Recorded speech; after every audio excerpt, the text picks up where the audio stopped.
ಷೋಡಶ ಸೋಮವಾರ ವ್ರತಕಥೆಯಲ್ಲಿ ಮೊದಲನೆಯ ಅಧ್ಯಾಯದಲ್ಲಿ ಪರಶಿವನಿಂದ ಈ ವ್ರತದ ಮಹಿಮೆಯನ್ನು, ಈ ವ್ರತದ ವಿಧಿವಿಧಾನಗಳನ್ನು ನಾವು ತಿಳಿದುಕೊಂಡಿರುತ್ತೇವೆ. ಎರಡನೆಯ ಅಧ್ಯಾಯದಲ್ಲಿ ಈ ವ್ರತವನ್ನು ಮೊದಲನೆಯ ಬಾರಿಗೆ ಯಾರು ಆಚರಿಸುತ್ತಾರೆ ಎಂದು ತಿಳಿದುಕೊಳ್ಳೋಣ. ಮೊದಲಿಗೆ ಪಾರ್ವತಿ ಈ ವ್ರತ ಆಚರಿಸಿ ಪರಶಿವನನ್ನೇ ಪತಿಯಾಗಿ ಪಡೆಯುತ್ತಾಳೆ. ಅದನ್ನೇ ಗಿರಿಜಾ ಕಲ್ಯಾಣ ಎಂದು ಕರೆಯುತ್ತಾರೆ. ಪಾರ್ವತಿಯು ಪರ್ವತರಾಜನ ಪುತ್ರಿಯಾಗಿ ಅವತರಿಸಿ ಶಿವನನ್ನೇ ಮದುವೆಯಾಗಬೇಕೆಂದು ಹಿಮಾಚಲದಲ್ಲಿ ಉಗ್ರ ತಪಸ್ಸನ್ನು ನಡೆಸಲು ಮನಸ್ಸಿನಲ್ಲಿ ಇಚ್ಛಿಸಿಕೊಂಡಿರುತ್ತಾಳೆ.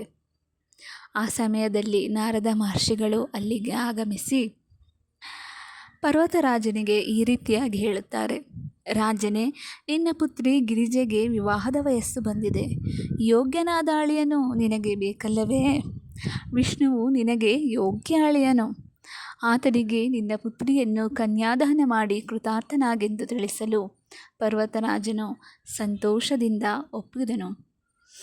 ಇದಕ್ಕೆ ಮಹಾವಿಷ್ಣುವು ಕೂಡ ಒಪ್ಪಿದನು. ಪರ್ವತರಾಜನು ತಾನು ನಾರದರೊಂದಿಗೆ ಚರ್ಚಿಸಿದ ಸಂಗತಿಯನ್ನು ಪಾರ್ವತಿಗೆ ತಿಳಿಸಿದರು. ಆಗ ಪಾರ್ವತಿಯು ಪರಶಿವನನ್ನು ಹೊರತು ಬೇರೆ ಯಾರನ್ನೂ ಮದುವೆಯಾಗುವುದಿಲ್ಲ ಎಂದು ತನ್ನ ಮನಸ್ಸಿನ ಸಂಕಲ್ಪವನ್ನು ತಿಳಿಸಿ ತನ್ನ ಸಖಿಯೊಡಗೂಡಿ ಹಿಮಾಚಲ ರಹಸ್ಯ ಸ್ಥಾನಕ್ಕೆ ತೆರಳಿ ಶಿವನನ್ನೇ ಪತಿಯಾಗಿ ಪಡೆಯಲು ಏಕಾಗ್ರತೆಯಿಂದ ಉಗ್ರ ತಪಸ್ಸನ್ನು ಆರಂಭಿಸಿದಳು. ಅನೇಕ ದಿನಗಳು ಕಳೆಯಿತು. ಪಾರ್ವತಿ ತಪಸ್ಸನ್ನು ನಿಲ್ಲಿಸಲೇ ಇಲ್ಲ. ಮಗಳನ್ನು ಕಾಣದೆ ಪರ್ವತರಾಜ ದಂಪತಿಗಳು ದುಃಖಿತರಾದರು. ಪಾರ್ವತಿಯ ಉಗ್ರ ತಪಸ್ಸಿಗೆ ಇಂದ್ರಾದಿ ದೇವತೆಗಳು ಬೆದರಿ ಶಿವನ ಬಳಿಗೆ ಬಂದು ಆತನನ್ನು ಸ್ತುತಿಸುತ್ತಾ, ಹೇ ಪರಮೇಶ್ವರ, ಪರ್ವತರಾಜನ ಪುತ್ರಿಯಾದ ಪಾರ್ವತಿಯು ನಿನ್ನನ್ನೇ ಪತಿಯನ್ನಾಗಿ ಪಡೆಯಲು ಉಗ್ರ ತಪಸ್ಸನ್ನು ಆಚರಿಸುತ್ತಿದ್ದಾಳೆ.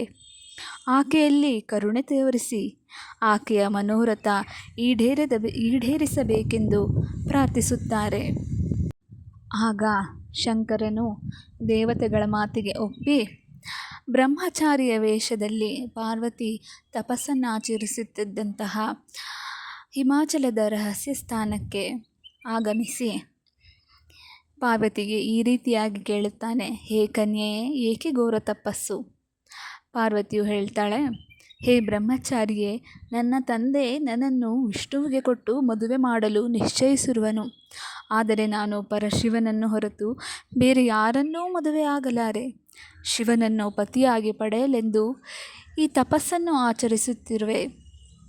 ಆಗ ಬ್ರಹ್ಮಚಾರಿಯ ವೇಷದಲ್ಲಿರುವಂತಹ ಶಂಕರನು ಹೇಳುತ್ತಾನೆ: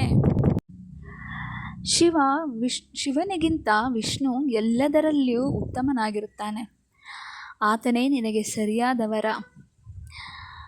ಆ ಮಾತುಗಳಿಗೆ ಪಾರ್ವತಿ ಕೋಪಗೊಂಡು, ಹೇ ಬ್ರಹ್ಮಚಾರಿಯೇ, ಪರಶಿವನನ್ನು ಹೀಯಾಳಿಸಬೇಡ. ಆತನೇ ನನಗೆ ಪತಿಯಾಗಲು ಯೋಗ್ಯ. ಆತನನ್ನೇ ವರಿಸುವೆ ಎನ್ನುತ್ತಾಳೆ. ಬ್ರಹ್ಮಚಾರಿಯ ರೂಪದಲ್ಲಿದ್ದ ಶಿವನು ಆಕೆಯ ಮಾತಿಗೆ ಮೆಚ್ಚಿ ಆಕೆಯ ನಿರ್ಮಲ ಭಕ್ತಿ ಪ್ರೇಮಕ್ಕೆ ಮನಸೋತು ತನ್ನ ನಿಜರೂಪವನ್ನು ತೋರಿಸಲು ಆಗ ಪಾರ್ವತಿ ಅತ್ಯಂತ ಭಕ್ತಿಯಿಂದ ಶಿವನಿಗೆ ಅನೇಕ ವಿಧವಾಗಿ ಸ್ತುತಿಸಿ ತನ್ನನ್ನು ಸ್ವೀಕರಿಸಿ ಕೃತಾರ್ಥಳನ್ನಾಗಿ ಮಾಡಬೇಕೆನ್ನಲು ಅದಕ್ಕೆ ಪರಶಿವನು, ಹೇ ಭಕ್ತಳೇ, ಅದಕ್ಕೆ ಇದು ಸಮಯವಲ್ಲ.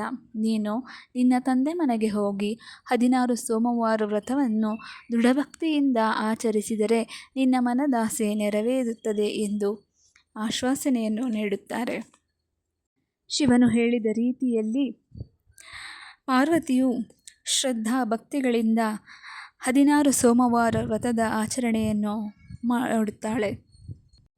ಈ ವ್ರತದ ಆಚರಣೆಯ ಪ್ರಭಾವದಿಂದ ಪರ್ವತರಾಜನು ಸುಪ್ರೀತನಾಗಿ ವಾತ್ಸಲ್ಯದಿಂದ ಮಗಳನ್ನು ಸಂತೈಸಿ ಆಕೆಯ ಮದುವೆಯನ್ನು ಶಿವನೊಂದಿಗೆ ಮಾಡಲು ಒಪ್ಪಿಸಿ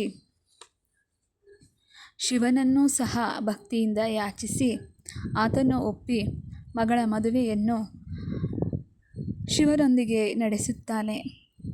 ಇದನ್ನೇ ಗಿರಿಜಾ ಕಲ್ಯಾಣ ಎನ್ನುತ್ತಾರೆ. ಇಲ್ಲಿಗೆ 2ನೇ ಅಧ್ಯಾಯ ಮುಗಿಯಿತು.